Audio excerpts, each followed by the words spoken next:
Minha madrinha, que é também minha tia, né? Ela sempre me levou na casa espírita, me levava para evangelização. Eu mudei muitas vezes, meu pai é militar, então eu mudei muitas vezes, e geralmente quando nós chegávamos em alguma cidade, ela ia, visitava a cidade, conhecia uma casa espírita próxima da nossa casa, aí levava a gente lá para conhecer, levava na evangelização, e depois ela chegava e falava assim, ela gostou, viu? Agora continua levando. Sim. Então Não deixava você se afastar, né? Não deixava. Tem uma outra tia muito querida também que já desencarnou, que quando eu passava as férias na casa dela, ela fazia evangelho no lar, né? E ela era assim, semi-alfabetizada, e ela me chamava para ler para ela o evangelho. Então, às vezes ela estava sentadinha lá sozinha fazendo o evangelho, e ela me chamava, fazia só assim para mim. Aí pedia para eu ler para ela o evangelho. E isso você com quantos anos, mais ou menos? Eu devia ter uns 10 anos. Legal. Ela novinha, uns Legal. 9 anos. Eu até brinco, acho que a espiritualidade inspirava ela assim, ó, chama, já vai fazendo ela tomar gosto. E agradeço muito por isso, né? E meus pais também, sempre quando nós estávamos assim, não estávamos indo à casa espírita, uma lembrança que eu tenho de muito, desde sempre, é do Evangelho no Lar. Nós nunca deixamos de fazer Evangelho no Lar. Então, além dessa questão da evangelização, depois de ir para a mocidade, tudo, o Evangelho no Lar foi uma constância. Mesmo naqueles períodos que você estava se mudando, que ia encontrar uma casa ainda, você não se afastava por ter o evangelho ali em família, nunca, né, no lar. Na verdade, eu até costumo falar que assim, são lembranças de infância muito gostosas, essa do evangelho no lar. Porque era um momento, de fato, que minha família se sentava, eu, meu irmão, nós somos uma família pequena, né? Só eu e meu irmão e os meus pais, e a gente se sentava para fazer o evangelho. Aí tinha lá a leitura que eu lembro você falou da Meimei, né? Daquele livro Pão Nosso. Uma edição antiga, eu lembro que era o que minha mãe usava para ler para a gente, Cartilha da Natureza, eu lembro direitinho dos livros, inclusive, que ela sempre tinha o Evangelho e um livro que era para a gente ler e comentar, e aí um fazia prece. No mesmo momento que ela fazia ali para os adultos, fazia também junto uma leitura para as crianças ali já?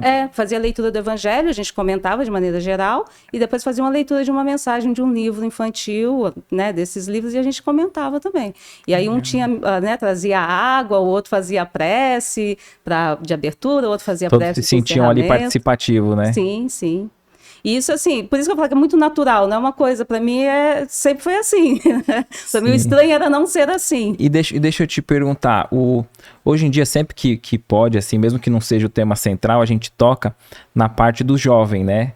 Para você foi natural ali essa transição da evangelização infantil da casa espírita para a mocidade, porque a gente vê hoje em dia, né, essa discussão, né, de ter poucos jovens na doutrina, muitos se afastam e retornam, se é pela própria escolha do espírito ali, do ser, ou falta um pouco de acolhimento para esse jovem, né? Nessa fase, para você continuou, foi tranquilo a passagem para a mocidade?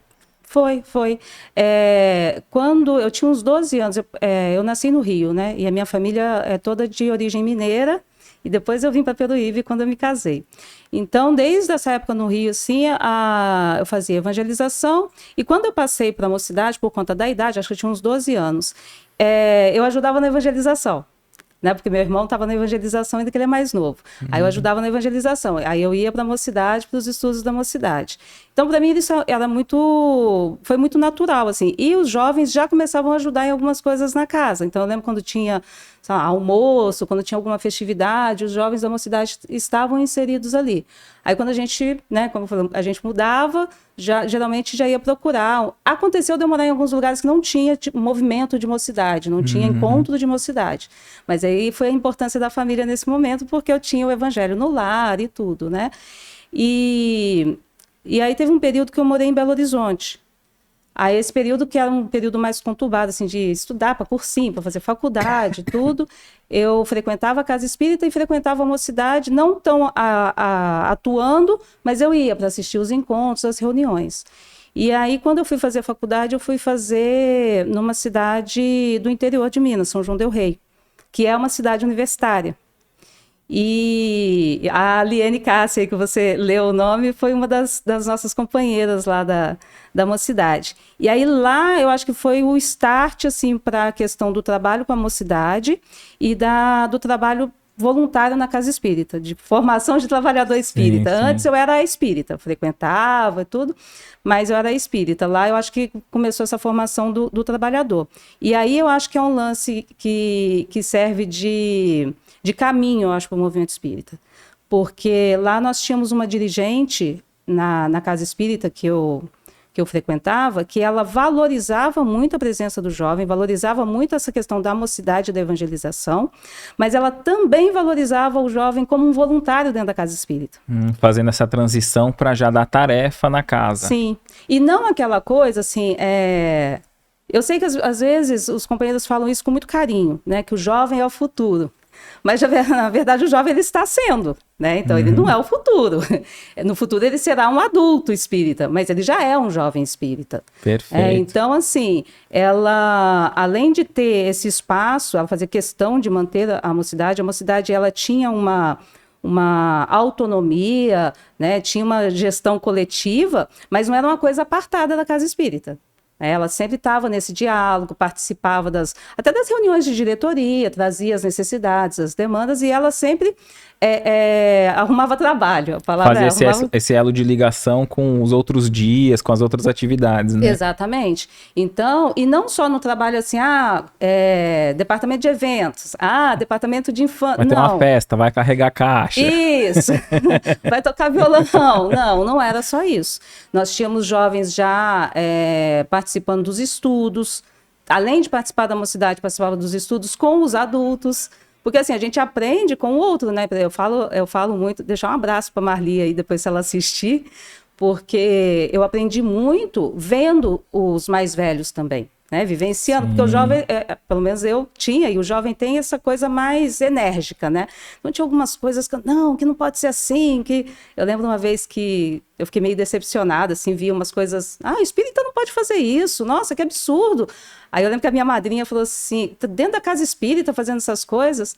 Aí minha madrinha virou e falou assim, mas que bom que tá na casa espírita, porque se dentro da casa espírita tá fazendo essas coisas, imagina fora. Perfeito. Né? Então, assim, isso me formou como trabalhadora, a vivência, não só eu ir lá e fazer um curso. A dosar aquele ímpeto, né? Exatamente. Né? Ao mesmo tempo, ver que também essa energia de jovem fazia acontecer. Então, sabe, ter esse equilíbrio entre a serenidade que a idade vai trazer, a sabedoria que vai trazendo, falando igual a senhora, né? Mas a gente vai amadurecendo, né? Mas, ao mesmo tempo, sem perder essa jovialidade, assim, essa coragem de, vamos tentar fazer isso aqui, vamos tentar fazer aquilo. Legal esse corte, né? Coloca aqui nos comentários o que você achou desse vídeo, sua opinião. E lembre-se de marcar aquele amigo querido que você sabe que vai se interessar por esse tema. Para você acompanhar o episódio completo, é só pesquisar Recomeçar Podcast Espírita. Se ficar alguma dúvida relacionada ao espiritismo, é natural. Procure ler as obras de Allan Kardec.